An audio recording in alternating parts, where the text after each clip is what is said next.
Sa kanilang ikalawang pagkaharap, ayaw na ni Manny Pacquiao na magkaroon pa ng duda sa magiging resulta ng laban nila ni Juan Manuel Marquez. At walang iniisip si Manny kundi ang malinaw na panalo laban kay Dinamita, knockout man ito o desisyon. Kaya naman sa halos 2 buwan ng ensayo dito sa Los Angeles, pilit na dinadaig ng pambansang kamao ang klase ng preparasyon sa kanyang mga nakaraang laban. Nandun pa rin ang walang patid na pagtakbo, ang walang tigil na target meets, ang lagpas sa 100 round ng sparring, at ang mahahapding abdominal exercises. Karamihan sa mga bokserong nakalasap na ng tagumpay na tinatamasa ni Pacquiao sa ngayon ay tinatamlay na sa ensayo at mas ninanamnam na lamang ang kasarapan ng kanilang buhay. Pero iba itong si Manny Pacquiao, napapangis pa rin sa ensayo at laban, gaya nung siya'y nagsisimula pa lamang. Baka sabihin ng iba na porket nakarating na ako dito sa kinalalagyan ko, ay hindi na ako uhaw o hindi na ako gutom sa pagpapanalo sa mga fight ko. Ayon kay Manny, 34 hanggang 36 rounds ang kanyang pag-iensayo kada araw. Katumbas ito ng 12 rounds. Bagay na mas mataas kaysa sa 26 hanggang 28 rounds na ginagawa niya noong kanyang mga nakaraang laban. Kaya naman kahit hirap na hirap, natutuwa si Manny na nakakayanan niya ang tindi ng kanyang training sa ngayon. Alam ko nag-ensayo na mabuti si Marquez at talagang matitsi ako na masiyahan yung mga tao.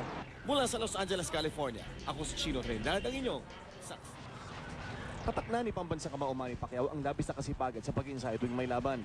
Pero dahil palagi raw itong all-out sa practice, ayon sa kanyang coach na si Freddie Roach, minsan kailangan raw itong palalahanan na maghinay-hinay. He makes my job easy. You know, the thing is you don't have to motivate me to Pacquiao. But you know, the thing is right now I'm having trouble holding him back. I'm a little worried he's gonna overtrain. Sa tindi ng mga ensayo ni Pacman, halos di na nga raw mawari si Coach Freddie kung saan hinuhugot ni Pacman ang kanyang lakas. Wala raw inaaksay ang panahon si Manny. Ultimo pahinga sa pagitan ng rounds, ginagamit para hubugin ang katawan at isipan para sa kanyang nalalapit na pakikipagharap muli sa WBC Super Featherweight King na si Juan Manuel Marquez. I've never seen him more focused. We're averaging over 30 rounds a day, sometimes 37. Up to, today we did 20 rounds in the mitts. Tiwala si Coach Freddie na ang sipag na ito ang siya maghahatid kay Manny sa tronong matagal niya nang inaasam. Nais daw ng pambansang kamao na sa huling laban niya bilang isang super featherweight ay mapatunayan niyang siya ang hari ng dibisyong ito.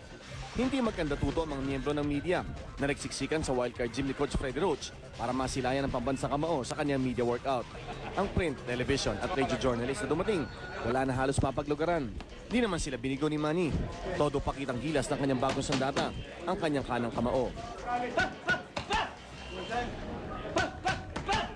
Pero di lang ang bangis sa ring ni Manny ang kanilang hinangaan. Ang American media na matagal na sumusunod sa mga galaw ni Manny Pacquiao, bilib din sa kabuuan ng pagkabuksingero at pagkatao ni Pacman.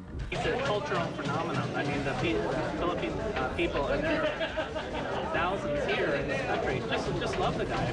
Maging Mexicanong press members, saludo kay Pacquiao. He's the most humblest guy I ever met in my life. Ayon sa pinuno ng top rank na si Bob Arum, gaya ng mga boxing legends na sina Sugar Ray Leonard at Muhammad Ali, malaking bagay ang atensyon na ibinibigay ng media kay Manny Pacquiao. At magandang bagay daw ito sa paghahabol ni Manny para makilala bilang best fighter in the world.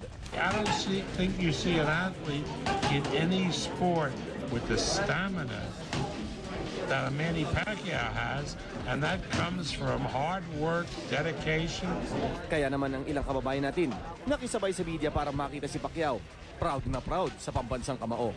He has something to fight for, you know, coming from a third world country, making it overseas in America, that's a big accomplishment. Through hard work and sheer dedication and treasuring a God-given gift, then you'll be somebody.